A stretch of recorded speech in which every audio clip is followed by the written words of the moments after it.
The land out here has a way of talking to you. Not in words, of course. It speaks in silence. A silence so heavy and so complete that it tells you something is deeply, fundamentally wrong. My horse, Mayor, knew it first. He reared up, eyes wide and wild, sweat beading on his hide, as if the dry Wyoming air had whispered something foul right into his ear. I gripped the reins, my other hand already moving toward the rifle in its scabbard. I'm Jedediah Callahan, and for 40 years, this land has been my life. I know its moods, I know its secrets. And today, it was hiding something ugly. The sun was a hammer, beating down on the scorched sage and brittle pine.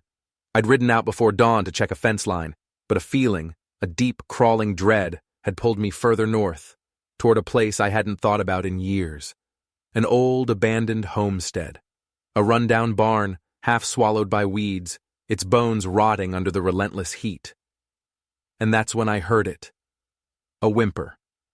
Human. Every instinct in my body screamed at me to turn back. I'm a rancher, not a lawman. I've seen enough ugliness to know which shadows to avoid. But the sound came again, clearer this time.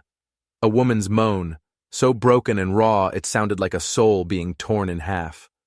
I swore under my breath, dismounted, and pushed my way into the barn. The air was thick with the smell of old hay, and something else, something metallic and sweet, the smell of old blood. Dust motes danced in the slivers of light cutting through the warped boards, and then I saw her. She was lying on her side, half buried in hay, her arms and ankles bound with thick, rough rope.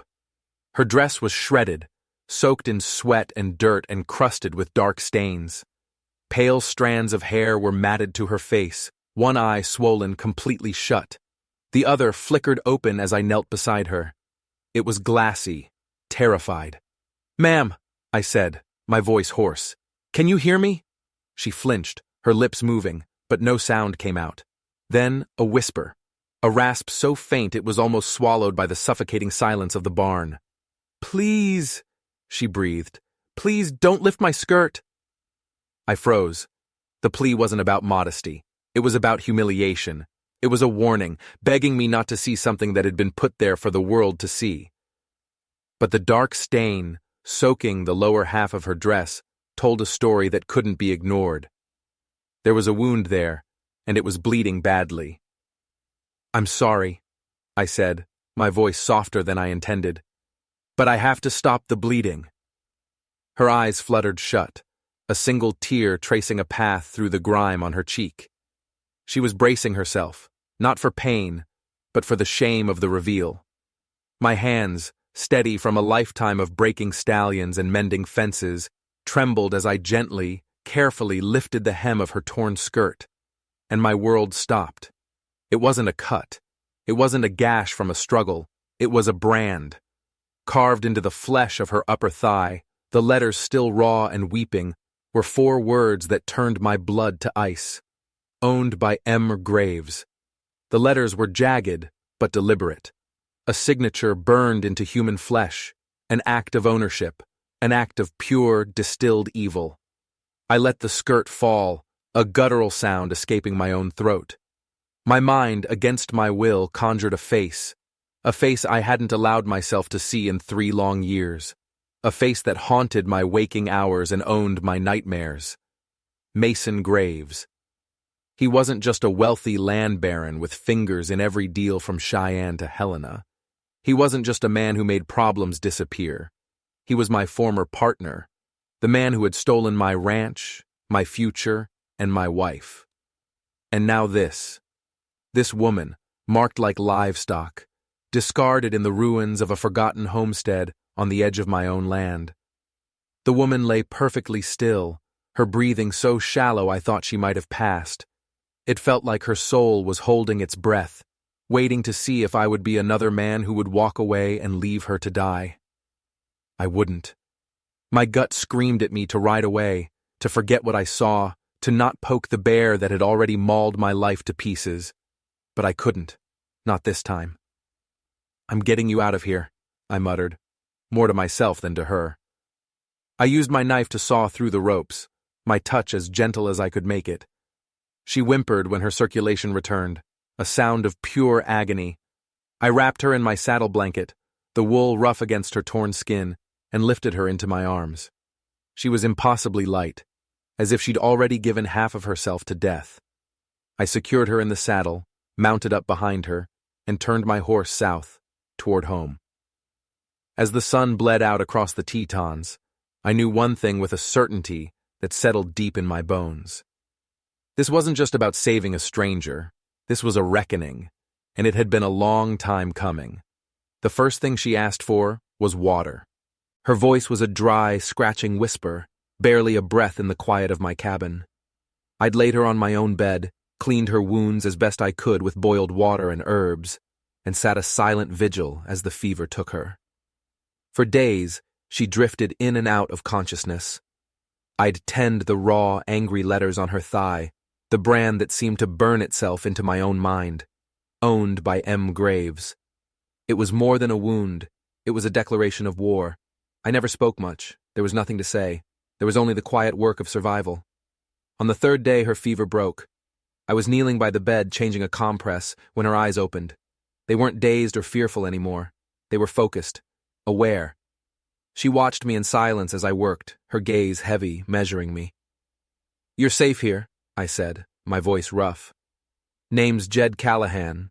This is my ranch." She just stared, then closed her eyes again. That was fine. Answers could wait. The body had to heal before the soul could speak, and a few days later, it did. It started with a single sentence, spoken to the ceiling. "My name is Annabelle." I looked up from the harness I was mending. She was propped up on pillows, her cheeks still hollow, but the light was back in her eyes. It was a hard light, but it was there. "Annabelle," I repeated softly, a name to put to the ghost who'd haunted my home. "I worked at a land survey office in Cheyenne," she said, her voice cracking. "My father was a broker. He died last year, left me with nothing but debts." Her fingers tightened on the blanket. I saw things I wasn't supposed to see. Old deeds, real ones, being replaced by forgeries.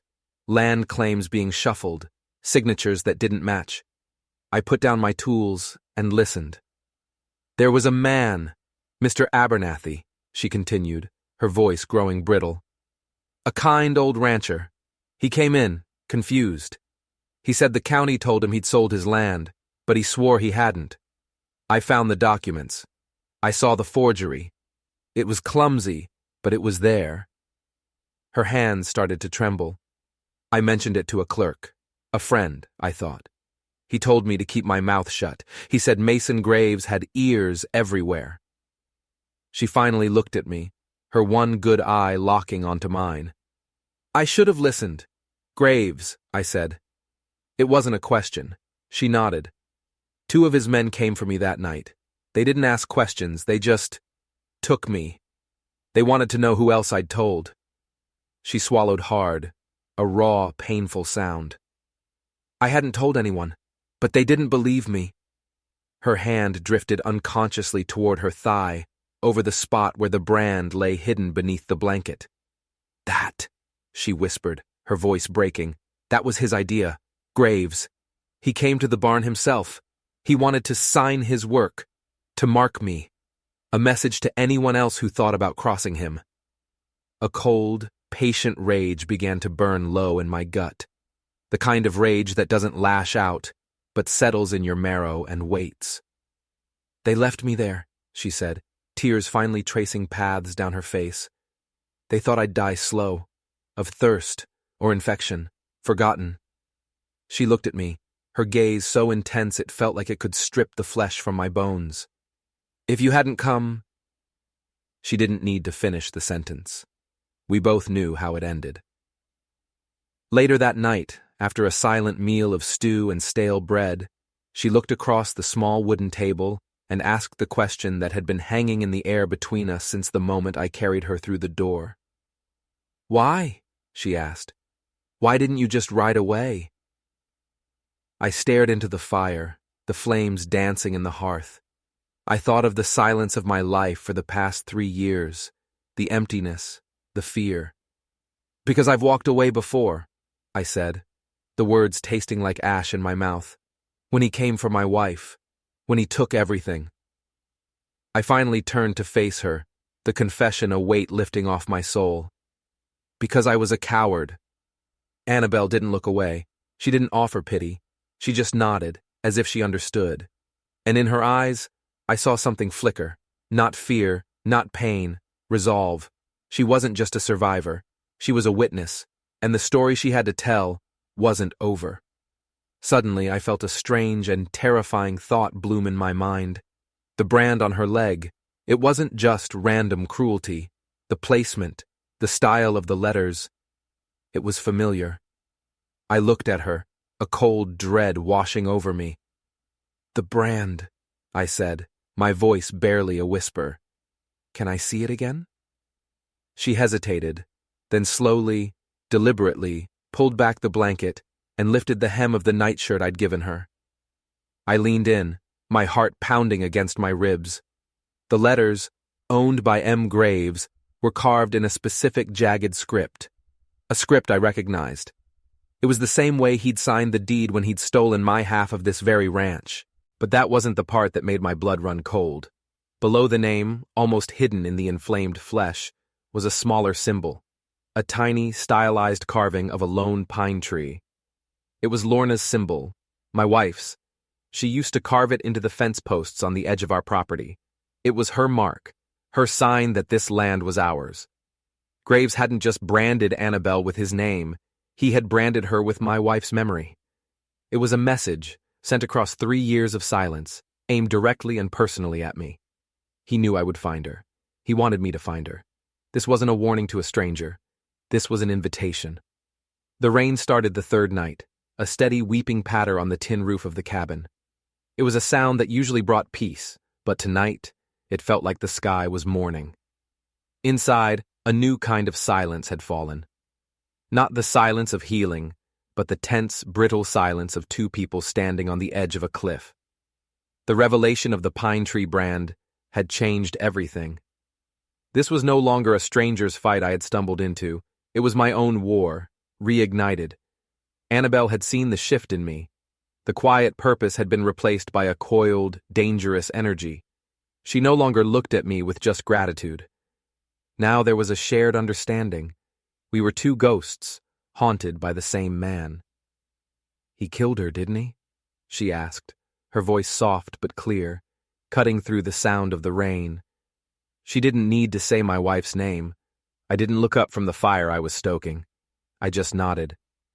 Her name was Lorna, I said, the name feeling foreign on my tongue after years of burying it. She was strong, hated silk but loved thunderstorms, said they were God's applause. A faint smile touched my lips, and then vanished. 3 years ago, she rode into town to confront Graves. He was trying to steal grazing rights on our southern stretch, using forged papers. She had the real deeds. The land was ours, clear and clean. But she wanted to look him in the eye, make him admit what he was. I paused, the memory a physical weight in my chest. She never came back. They said it was an accident, I continued, my voice flat, that her horse slipped near the ridge. The body, it was too broken to prove anything else. The sheriff called it misadventure and closed the case. But you didn't believe it, Annabelle stated. I shook my head, my eyes fixed on the flames.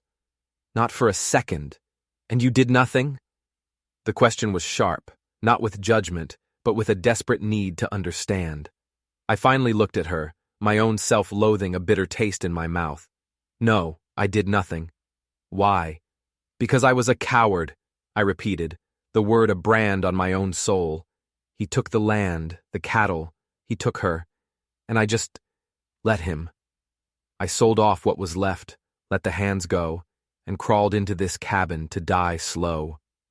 The confession hung in the air between us, heavy and ugly. Annabelle didn't look away. Her gaze was steady, unflinching. You're not a coward now. I stood and walked to the window, staring out into the black, rain-soaked night. No, I said, my reflection a pale ghost in the glass. I'm not. The next day, Annabelle insisted on walking outside. The rain had passed, leaving the world clean and sharp. She sat on the porch bench, wrapped in a blanket, breathing in the pine-scented air as if it were a tonic. Her healing was remarkable. The fire in her was burning away the victim, forging something new and hard in its place. Over a quiet supper that night, she asked a question that caught me off guard. "Do you still have them?" she asked. "Your wife's papers? The real deeds?" I stared at her. I hadn't looked at them in years. They were locked in an old chest, a collection of painful memories I couldn't bring myself to burn. "They're here," I said. "And I have copies of the Abernathy forgeries," she said, her eyes alight with a fierce, brilliant idea. "I made them before they took me.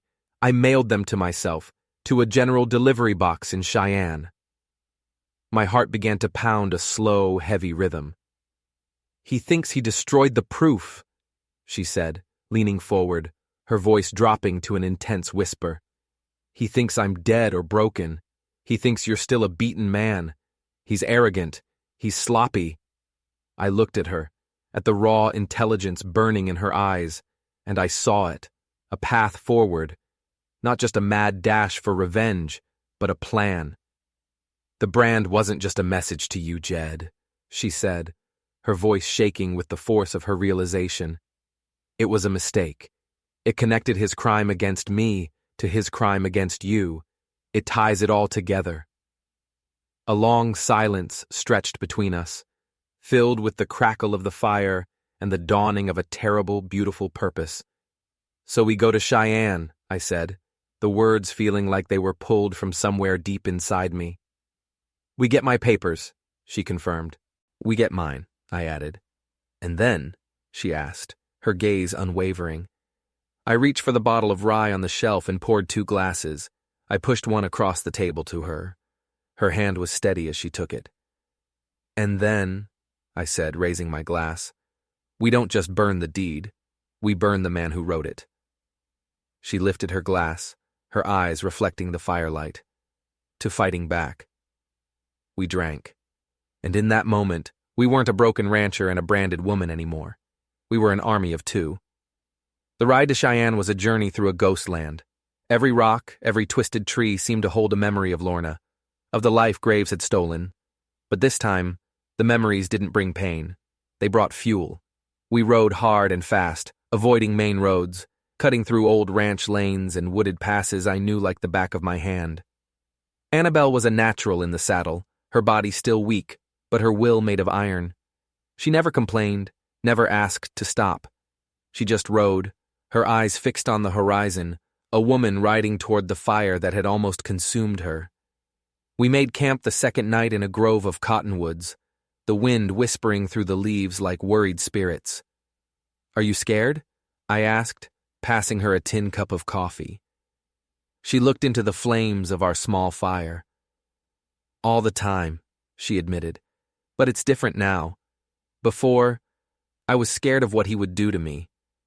Now," she looked up at me, a grim smile on her face. "Now I think he should be scared of what we're going to do to him." We reached Cheyenne on the 3rd day, a sprawling, chaotic city of mud, timber, and ambition. We moved like shadows through the bustling streets, heads low, hands never far from our weapons. The post office was a small, dusty building tucked between a saddlery and a butcher shop. A young clerk with ink-stained fingers looked up as we entered. "Help you?" he asked, his eyes lingering on Annabelle for a fraction of a second too long. "Package," Annabelle said, her voice steady. "General delivery. For Halt." The clerk turned, a little too slowly, and ran a finger down a ledger. "Ah, yes, Halt. Been here a while." He disappeared into the back. Something felt wrong. The air in the room was suddenly thick, heavy. I glanced at the street through the grimy window. Nothing seemed out of place, but the silence from the clerk in the back room was stretching on for too long. "Stay here," I whispered to Annabelle, moving toward the counter. Just as I reached it, the clerk reappeared. But he wasn't holding a package. He was holding a revolver. and it was aimed directly at my chest. "Mr. Graves sends his regards," the clerk said with a smirk. From the back room, 2 more men emerged, big, ugly men with the dead eyes of hired guns. The door to the street burst open behind us, and a 4th man stepped in, blocking our only escape. It was a trap, a damn good one. They'd been watching the box the whole time. "The girl and the papers," the man at the door growled. He had a twisted scar on his mouth that I recognized instantly. Rye Tolbert, Graves's oldest and meanest dog. "Give him up, Callahan, and we might let you walk out of here." I pushed Annabelle behind me. "You know that's not going to happen, Rye." Tolbert's grin widened. "Didn't think so." His hand moved, but mine was already there. The world exploded in a deafening roar of gunfire. My first shot took the clerk in the throat, his smirk dissolving into a spray of red. I spun, firing again, catching one of the thugs from the back room in the shoulder. Tolbert's shot went wide, shattering the front window. Annabelle screamed as glass rained down. The 3rd man lunged, not with a gun but with a knife. He was fast. He slammed into me, driving the air from my lungs, and we crashed to the floor. The knife flashed, arcing toward my face. I caught his wrist, our muscles straining, his face inches from mine, spittle flying as he snarled. He was stronger than me. The point of the blade inched closer to my eye. Then a sickening thud. The man's eyes went wide with shock. His body went rigid. A dark, wet stain bloomed on the front of his shirt. He slumped sideways, and standing over him, her face a pale mask of terror and fury, was Annabelle. In her hands, she gripped the heavy metal postal scale from the counter, its brass edge dripping with blood. She hadn't just fought back. She had saved my life. Rye Tolbert was scrambling to reload by the door. I kicked the dead man's knife across the floor to Annabelle. "Get the package!" I yelled, diving for my own revolver. She didn't hesitate. She vaulted over the counter as Tolbert fired again, the bullet splintering the wood where her head had just been. I returned fire, forcing him back out into the street. I could hear Annabelle frantically searching in the back. "Got it!" she yelled. "Go! Out the back way!" I roared, laying down covering fire through the shattered front window. I heard the back door slam shut. Now it was just me and them. I reloaded, my heart hammering against my ribs. I had the documents Annabelle came for. Now I just needed to get out of here alive. I backed toward the counter, using it for cover, when my foot hit something. It was the clerk's body, and clutched in his dead hand was a piece of paper. Not a letter, a telegram. My blood ran cold. It wasn't from Graves. The signature at the bottom was someone else's. A signature I knew all too well. Sheriff Brody, the same man who had ruled my wife's death an accident. This wasn't just Graves' operation. He had the law in his pocket. We hadn't just walked into a trap. We had walked into a conspiracy that reached far deeper than I ever could have imagined. We couldn't go to the law. The law was the enemy. We escaped Cheyenne by the skin of our teeth, melting into the labyrinth of back alleys and rail yards. We didn't stop running until the city was a dirty smudge on the horizon behind us. We found refuge in the shell of an old, burned-out church, miles south of town, the scent of ash still clinging to the air. It felt fitting. In the dying light, under the hollow gaze of a soot-stained cross, we finally opened the packages. Annabelle's contained the forgeries she'd copied, proof of Graves's land grabs.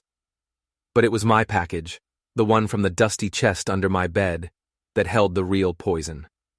Inside were Lorna's original deeds, her elegant signature on each one.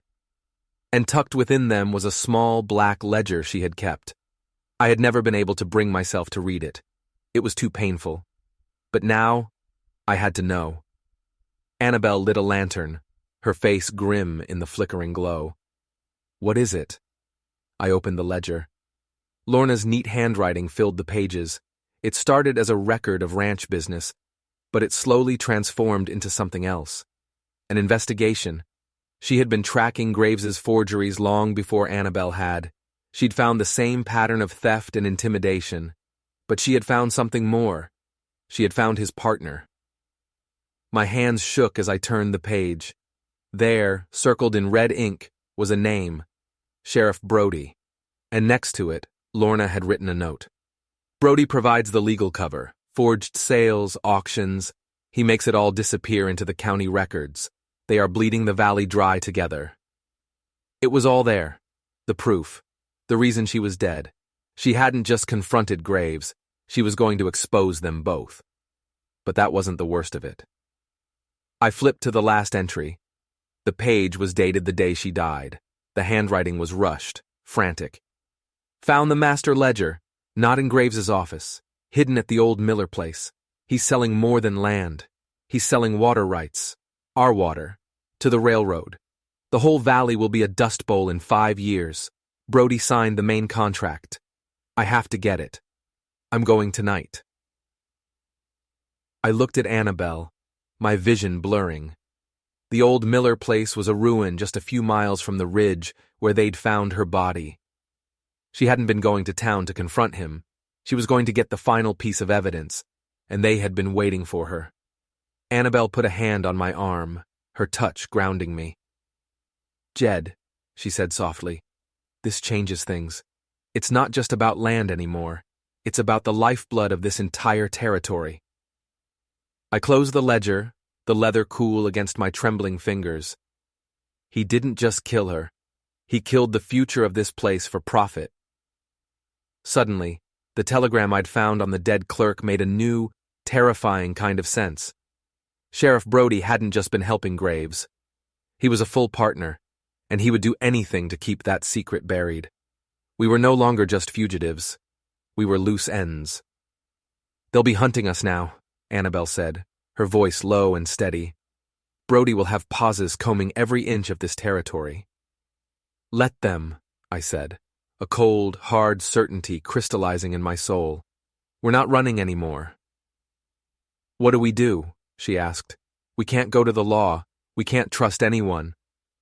I looked from the ledger in my hands to the fierce determination in her eyes. The answer was insane. It was suicidal, but it was the only path left. Lorna knew where the proof was, I said. The master ledger, the contract with the railroad. If it's still there, it's the one thing that can bring them all down. Annabelle's eyes widened. You want to go get it? Jed, that place will be the first place they'd watch. No, I said. They think the proof died with Lorna. They think they're safe. Graves is arrogant. Brody is a coward. They won't be watching a ruin. They'll be watching the roads, looking for us. It was a gamble. A wild, desperate lunge into the heart of the snake pit. We're not going to hide, and we're not going to run, I said, standing up. We're going hunting. A slow smile spread across Annabelle's face. It was a terrifying sight, the smile of a woman who had been to hell and was no longer afraid of the fire. All right, Callahan, she said. Let's go finish what your wife started. In the ruins of that church, surrounded by ghosts, we made a new vow. We weren't just seeking justice for Annabelle or vengeance for Lorna. We were going to war against the rot that was poisoning the West. And we would either cleanse it with the truth or drown in it. The old Miller place was a skeleton on the prairie, its bones picked clean by wind and time. It stood miles from anything, a monument to failed dreams, which made it the perfect place to hide a conspiracy. We approached under the cover of a moonless night, moving like ghosts through the tall grass. Every rustle of a leaf, every cry of a distant coyote, sent a jolt through my system. We weren't just being cautious. We were walking into the wolf's den, hoping he wasn't home. The farmhouse was a collapsing wreck, but the small stone root cellar Lorna had mentioned in her ledger was still intact, its heavy wooden door swollen shut with age and neglect. It took both of us, grunting and straining, to pry it open. The air that rose from the darkness below was damp and smelled of earth and secrets. Stay here, I whispered to Annabelle, handing her my rifle. If I'm not back in 5 minutes. You will be, she said, her voice a rock. She wasn't the woman I'd found in the barn anymore. She was a soldier. I lit a lantern and descended the crumbling stone steps. The cellar was small, cluttered with rotted shelves and broken jars. In the far corner, tucked beneath a pile of moldy burlap sacks, was a small, iron-banded chest. My heart hammered against my ribs. It was real. The lock was old and rusted. I broke it with the butt of my revolver. I lifted the heavy lid. And there it was. A thick, leather-bound ledger, far larger than Lorna's, and sitting on top of it, a stack of contracts, tied with a faded red ribbon. I opened the top one. The letterhead read, Transcontinental Rail Company. The document detailed the sale of exclusive water rights for the entire basin, for a pittance. The signatures at the bottom made my blood boil. Mason Graves, Sheriff Brody, and a third name, a name that made the entire conspiracy snap into horrifying focus. Judge Edwin Mathers, the very same judge who had presided over the sham inquest into Lorna's death. The rot didn't just go to the sheriff, it went all the way to the bench. The law wasn't just blind, it was complicit. It was the instrument of the crime. I grabbed the ledger and the contracts. This was it, the weapon that could burn their whole corrupt world to the ground. I turned to leave, my boots crunching on the dirt floor. And that's when I heard the click. The unmistakable metallic sound of a rifle hammer being cocked.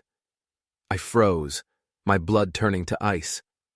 A voice echoed down from the cellar entrance, smooth and dripping with false regret. I'm afraid you found something that doesn't belong to you, Mr. Callahan. I looked up. Silhouetted against the starless sky was the broad-shouldered figure of Sheriff Brody. And beside him, holding a rifle steady on Annabelle, was Mason Graves. They had been waiting. My mind reeled. How? How did they know? The ledger, Lorna's note. It hadn't been a map. It had been bait. Lorna was a clever woman, Graves said, a cruel smile playing on his lips. He descended the steps, his boots thudding with grim finality. But sentimental. She loved you, Jed. She actually thought you'd come for her. Brody shoved Annabelle down the stairs behind him. Her hands were bound. There was a fresh bruise on her cheek. We found her little book on her body, Brody explained, his voice casual, as if discussing the weather. Figured if we left it, her ghost might just lead you right to us. Took you long enough. The entire journey, the discovery, the hope, it had all been a lie, a carefully orchestrated trap leading to this moment, in this grave-like cellar. Give me the ledger, Jed, Graves said, holding out a hand. Let's end this little drama. The girl has been a nuisance, and you've been a disappointment for years. I clutched the heavy book to my chest. My mind was racing, searching for an out, a sliver of a chance. There was none. We were trapped, outgunned. It's over, Brody said, prodding me with his rifle. Just like it was for your wife. A primal rage, white-hot and absolute, surged through me. I looked at Annabelle's defiant face, at the brand on her skin that had started it all. I looked at the smug, triumphant faces of the men who had destroyed my life. And I made a choice. If this was the end, I wasn't going to die on my knees. You're right, Graves, I said, my voice dangerously calm. I held up the ledger. It is over. And with a roar, I hurled the heavy book not at Graves, but at the single lantern lighting the cellar. The world plunged into absolute darkness, shattered by the sound of breaking glass and Annabelle's scream. The cellar erupted into a chaos of blind panic and thunderous gunshots. Darkness, absolute and suffocating. The gunshot from Brody's rifle was deafening in the enclosed space, the muzzle flash a brief blinding star that illuminated a tableau of chaos. In that split second, I saw everything. Graves lunging for me, Brody trying to aim in the dark, Annabelle, a furious blur, driving her head backward into the face of the deputy holding her. Then, blackness again. I didn't hesitate. I dove sideways, crashing into a set of rotted shelves. Wood splintered, jars shattered. Another shot tore through the space where I'd been standing. Get him! Graves roared, his voice tight with panic. I scrambled on my hands and knees, my fingers searching the dirt floor. Where was it? Where was the ledger? I heard a grunt and a heavy thud. Annabelle. She was fighting. Even with her hands bound, she was a cornered animal, all teeth and fury. I found it. My fingers closed around the smooth leather spine of the master ledger. "I've got him!" Brody yelled from the other side of the cellar. A heavy weight crashed down on my back, driving me into the dirt. The sheriff's hands clawed at my neck, his thumbs pressing into my windpipe. My lungs burned. Black spots danced in my vision. This was it. I was going to die here in the dark, choked to death by a corrupt lawman. Then a sound cut through the chaos, a low guttural snarl followed by the wet, sickening tear of flesh. Brody's body went rigid. The pressure on my throat vanished. He made a strange, gurgling sound and then collapsed on top of me, a dead weight. I shoved him off, gasping for air, and scrambled backward. Someone struck a match. In the flickering, hellish light, I saw the scene. Mason Graves was on the ground, clutching his leg, a dark stain spreading across his trousers. The deputy lay nearby, unconscious or dead, and standing over Sheriff Brody's body, her face a mask of primal fury, was Annabelle. Her hands were still bound, but her teeth were red. She had torn his throat out. The match went out, plunging us back into darkness. But the image was burned into my mind. The branded woman had become the biter. "The ledger, Jed," she hissed from the dark. Graves was scrabbling for his gun. I could hear him cursing, his voice a litany of pain and rage. I had the book, I had the proof. But we were still trapped. "The back wall!" Annabelle's voice cut through my panic. "In your wife's book, she wrote about the old smuggling tunnel behind the loose stones. My God, Lorna. Even in death she was fighting alongside us." I scrambled toward the back of the cellar, my hands running frantically over the damp stone wall. Loose. There had to be loose stones. I heard Graves find his revolver. The hammer clicked back. My fingers found it. A section of the wall that gave slightly under pressure. "Here!" I yelled. I put my shoulder into it. The stones groaned, then gave way, tumbling inward with a cascade of dirt and rock. A gust of cool night air rushed into the stale cellar. A way out. "Go!" I screamed at Annabelle. Graves fired. The bullet ricocheted off the stone wall next to my head, showering me with chips of rock. Annabelle scrambled past me, diving through the narrow opening. I turned back. Graves was getting to his feet, leveling his pistol for another shot. There was no time. I left the ledger. I threw myself through the hole after Annabelle, tumbling out into the tall grass and the blessedly open air of the prairie. We didn't look back. We just ran. We ran from the gunshots echoing behind us. We ran from the trap that had almost been our tomb. We ran with nothing but the clothes on our backs and the blood on our hands. We had failed. The proof was still in that cellar. Graves was still alive. And now, he knew exactly how far we were willing to go. We had lost the weapon. We had lost our only chance at justice. Or so I thought. We ran until our lungs burned and our legs gave out, finally collapsing in a shallow ravine miles away. For a long time, we just lay there, gasping under the vast, indifferent blanket of stars. "We lost it," I finally choked out, the words tasting like failure. "All of it." Annabelle rolled onto her side, her breathing still ragged. "No," she said, a strange note in her voice. "We didn't." She struggled to sit up, her bound hands held out in front of her. "The ribbon," she said. "When you broke the lock on the chest, the ribbon came off the contracts." I stared at her, not understanding. "When you threw the book at the lantern," she continued, a grim smile touching her lips, "it flew open. Pages went everywhere." She twisted her hands around, and there, tucked between her wrists, held in place by the tight ropes, was a single, folded piece of paper. It was the main contract, the one with the railroad, the one with all three signatures, Graves, Brody, and Judge Mathers. We hadn't lost the weapon. We had a single, devastating bullet left in the chamber, and it was enough to start a war. We were fugitives in our own land. With Sheriff Brody dead, Graves would be unhinged. He would paint us as vicious killers, and he'd have Judge Mathers sign the warrants to make it legal. Every lawman, every bounty hunter in the territory would be looking for us. We couldn't go back to my ranch. We couldn't go to any town. We were ghosts. But we had the contract. A single sheet of paper that could bring down an empire of corruption. The problem was, who could we show it to? Every level of local power was part of the rot. We needed an outside force, something they couldn't control. The newspapers, Annabelle said, as we huddled for warmth in an old line shack we'd stumbled upon. Her voice was hoarse, her face bruised, but her eyes were clear and sharp. They can't kill a story once it's printed, she reasoned, especially not if it comes from out of state. A rival paper in Denver or Kansas City, they'd love a scandal this big.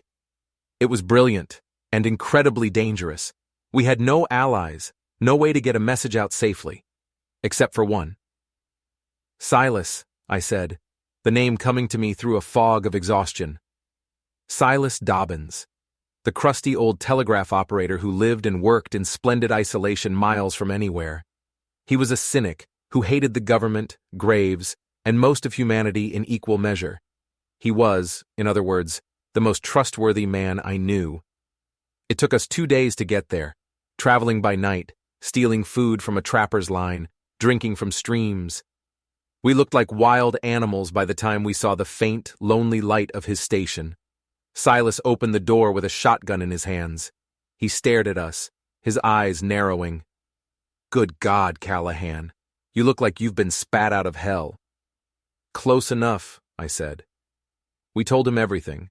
The whole sordid story, from the brand on Annabelle's leg to the bloody fight in the cellar. We laid the contract on his cluttered table. He read it, his lips moving silently. He looked at the 3 signatures and let out a long, low whistle. You two aren't just poking the bear, he said, looking up at us. You're trying to skin it alive while it's still roaring. Will you help us? Annabelle asked. Silas leaned back in his chair, stroking his gray beard. He looked from the contract to our desperate faces. This ain't just sending a telegram. This is treason to the powers that be. They'll come for me, too. We know, I said. We can't pay you much. He waved a dismissive hand. This ain't about money. He stared at the paper for a long time. Mason Graves ran my neighbor off his land 10 years ago. Found him hanging in his own barn a week later. Brody called it a suicide. He looked at me, a flicker of ancient anger in his eyes. Send your damn message. It's about time someone burned these bastards to the ground. For the next hour, Silas's telegraph key clicked and chattered, sending our story, our proof, out across the wires to a journalist he knew in St. Louis, a man with a reputation for breaking big, untouchable stories. When he was done, a heavy silence fell over the small station. We had lit the fuse. Now we just had to wait for the explosion. It came 3 days later. We were still holed up with Silas when his telegraph started chattering with return messages.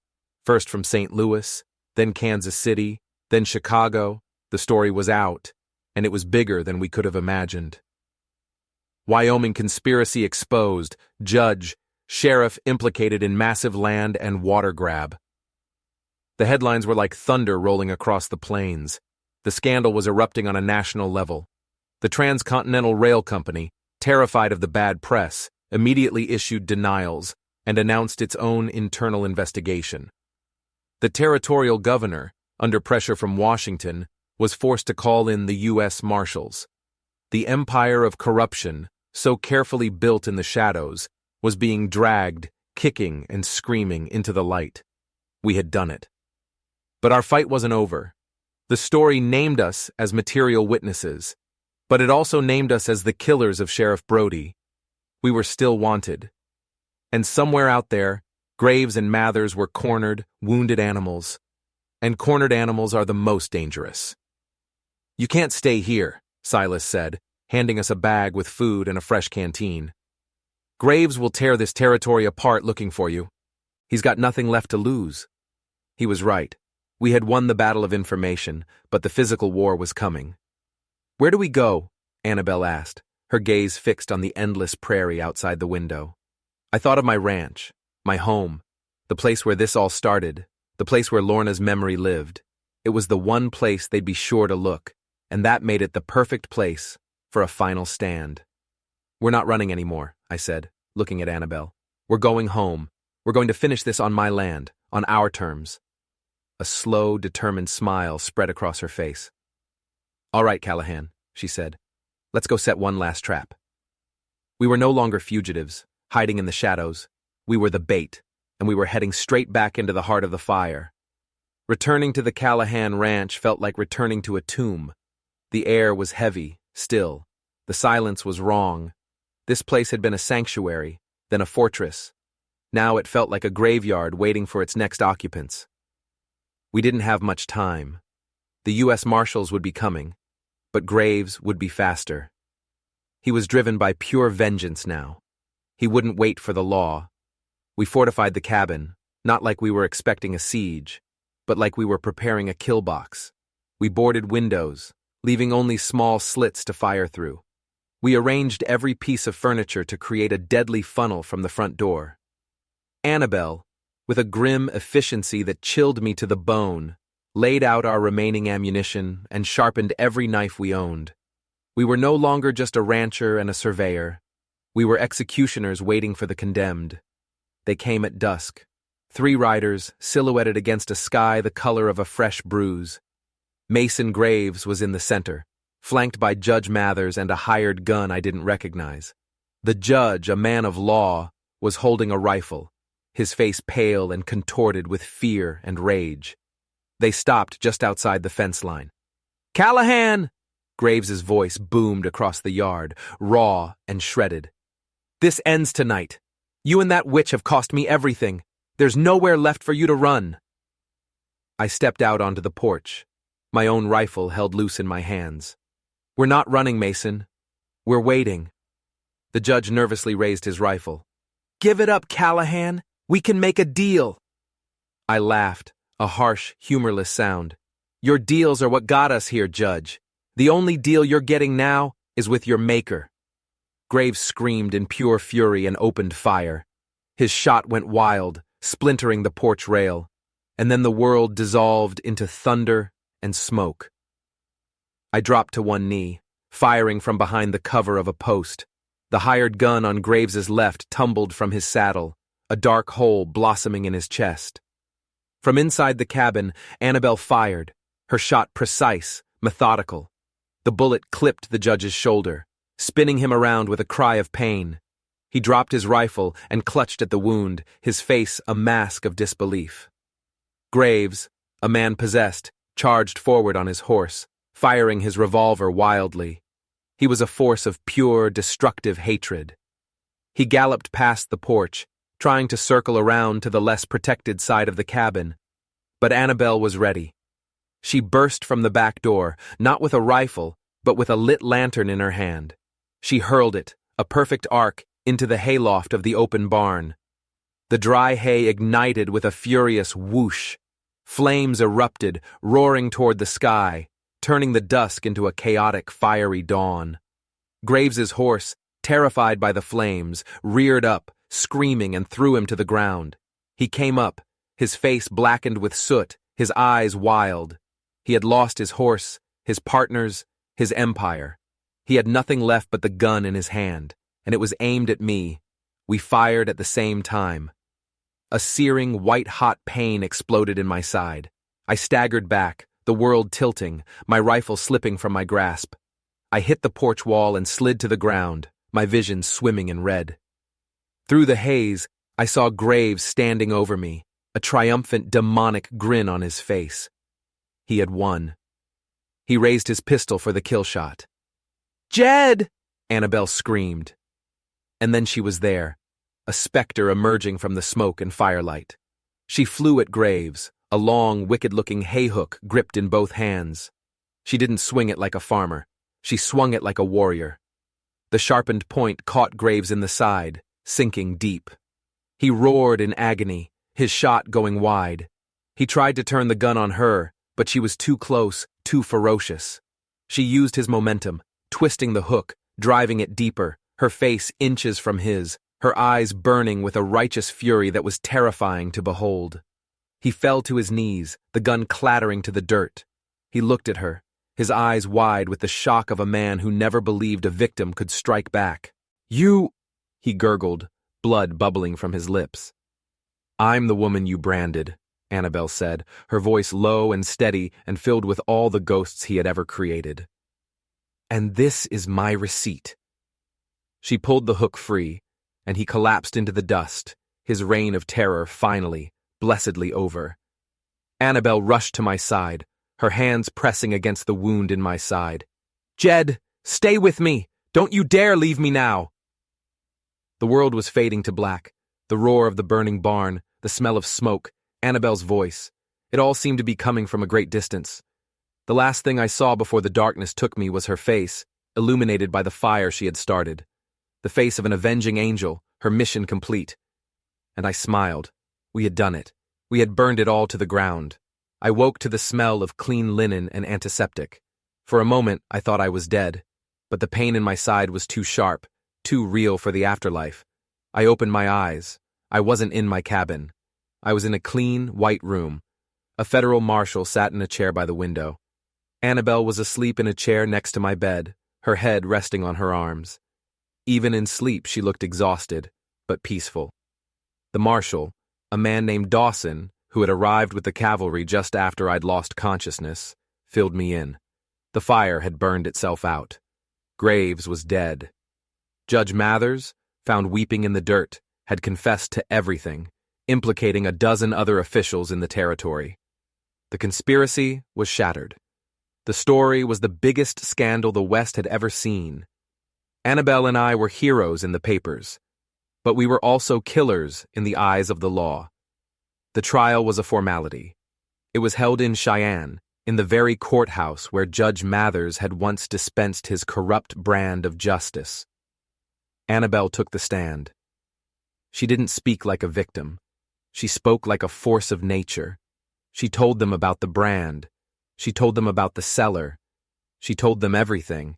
When she was done, there wasn't a dry eye in the courtroom. I was too weak to testify, but I didn't need to. Annabelle had spoken for both of us, for Lorna, for Mr. Abernathy, for every soul crushed under the heel of Graves and his cronies. The verdict came back in under an hour. Not guilty, on all charges. Justifiable homicide in the defense of life and property. The courtroom erupted. A few weeks later, when I was finally strong enough to walk, we stood on the porch of my rebuilt cabin. The barn was gone, just a black scar on the land. But the house was whole. The air was clean. The silence was peaceful. "The marshals offered me a job," Annabelle said quietly, not looking at me. "Records clerk in the new territorial office. A chance to make sure this never happens again. A safe job. A quiet life." My heart sank. She deserved it. She deserved peace. But the thought of this place without her, it was unthinkable. "You should take it," I said, my voice thick. She finally turned to look at me, a small, knowing smile on her face. "I told them no." "Why?" I asked, barely breathing. "Because I spent my whole life around paper and ink," she said, stepping closer. "It's a world of rules and records, but out here—" She gestured to the wide-open land, the jagged peaks of the Tetons in the distance. "Out here, you get to write your own rules. You get to build something that's real." She placed her hand on my chest, right over my heart. "I think I'd like to try building something real, if you'll have me." I looked at this incredible woman, the woman who had survived hell, who had fought beside me, who had saved my life in every way that a life can be saved. The brand on her thigh was now just a scar, a reminder of the fire she had walked through to become the person standing before me. "I was hoping you'd say that," I said, my voice choked with an emotion I thought I'd never feel again. We stood there as the sun set, painting the sky in strokes of orange and purple. We had nothing left to run from, and a whole life left to build. They had tried to break us, to mark us, to bury us. But they had failed. We had taken their brands and their bullets and forged them into a bond, stronger than steel, built on the ashes of a corrupt world. They took on a corrupt system and won, proving that even in the darkest of times, two people can make a stand. What they built wasn't just a home, it was a testament to survival. If you were moved by Jed and Annabelle's fight for justice, make sure you hit that subscribe button, because you won't want to miss the next story we uncover.